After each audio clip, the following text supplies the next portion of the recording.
بسم اللہ الرحمن الرحیم. Dear students, Assalamu alaikum. I hope you all are well with your family at your home. I am Fatima. I am your teacher of Urdu class 3. بچوں اب آپ اپنی grammar کی books open کریں اور پیج نمبر ہے 6. اس میں ہم پڑھیں گے آج تصویری وضاحت. کوسچن ہے آپ کا درج ذیل تصویر کے بارے میں لکھیں. دیکھیں یہ ایک پکچر بنی ہوئی ہے اور اس پکچر میں جو ہے ہمیں نیچے ذخیرہ الفاظ بھی دیے گئے ہیں. ہم نے اس پکچر کو دیکھ کے جو ہے وہ اس عبارت کو یعنی اس تصویری وضاحت کو حل کرنا ہے. ذخیرہ الفاظ ہیں کمرہ جماعت، استانی صاحبہ، طالب علم، طالبات، لکھنا، توجہ، بارش، کھیلنا.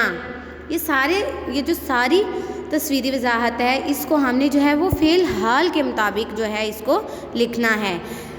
فرسٹ ہے یہ ایک کمرہ جماعت ہے.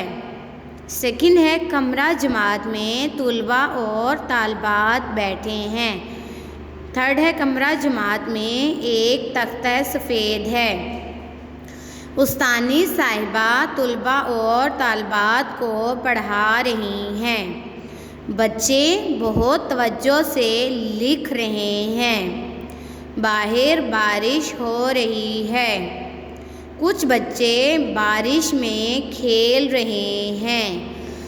بچوں آپ نے کیا کرنا ہے اپنی فرسٹ سیمسٹر کی کاپیز پہ بار بار اس کی پریکٹس کرنی ہے اور اپنی گرامر کی بکس پہ بھی اس کو لکھنا ہے تاکہ آپ کو اچھے طریقے سے یہ آ سکے.